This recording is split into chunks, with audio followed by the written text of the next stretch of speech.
It's 50 years old, and it's still the most popular putter design. It's actually more widely used now than when it was first introduced. I would describe it as being the great all-rounder. To have a putter, any putter, be the dominant force on the tours for 50 years, it's unreal in any sport.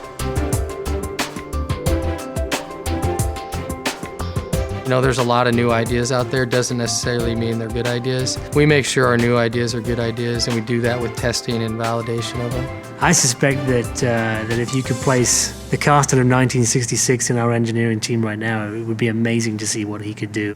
He was doing things 50 years ago with tools that we can't really imagine, and was able to make a putter that still right now stands as our #1 putter in the line. He didn't have the CAD tools we have. He didn't have the simulations we have. He didn't have the ability to measure everything in the lab like we can.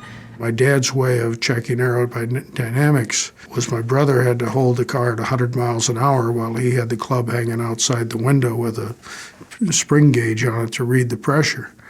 You make do when that's all you have, but I mean, I'm excited about what's going on in the world today. Now, Brad, do you have a miss-tendency at all? Yeah, I'd say to the right. Okay. With the putting lab here, it allows us to do a lot of testing, and one of the things with putters that you want to be is very consistent from stroke to stroke. You can see on the right here, that toe is going to be up a little bit, so we might have to adjust your lie angle. We actually have our iPing app. You can actually measure that with your iPhone and easily see when you switch to the right hosel configuration on your putter, you get more consistent. And that's going to lead to less strokes on the golf course, a reduction in your handicap. So Brad, the first thing we're looking at is that close angle. So 6.4 degrees, that's how much face rotation you have from the start of your downswing back to impact. So we're going to match a putter up with your closing angle to try to get that as consistent as possible.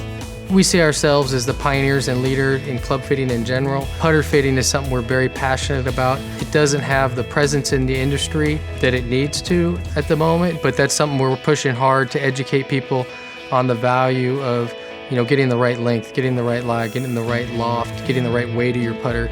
So we're pretty excited. We've got new programs coming up that feature the Anser design, where the golfer's going to really be able to customize that, not only from a fitting standpoint, but also from an aesthetic standpoint of how that golf club looks, color-wise, paint fill-wise, even etching their name on the putter. So just really customizing that putter to the individual. With the new custom one they did for me, I put grooves on mine because I wanted that softer feel. Somebody else might like the firmer feel, but I went with the grooves to give me the softer touch and hopefully make a few more putts.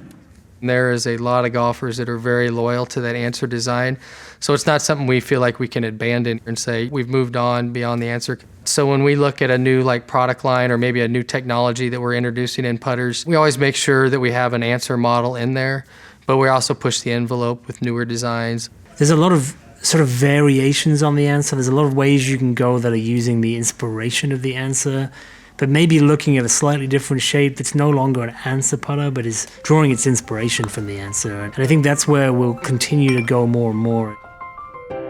I think the Anser putter is kind of the reference point now. Whenever you have a new putter, whenever you have a new design, I think it's the reference point for the whole industry, not just for Ping. We're ready for the future. In fact, you can't slow down. You got to keep pushing and set the standard, and that's what we're doing. Our mission statement is to lead, not to follow. And we're going to keep pushing, and people will be trying to catch up.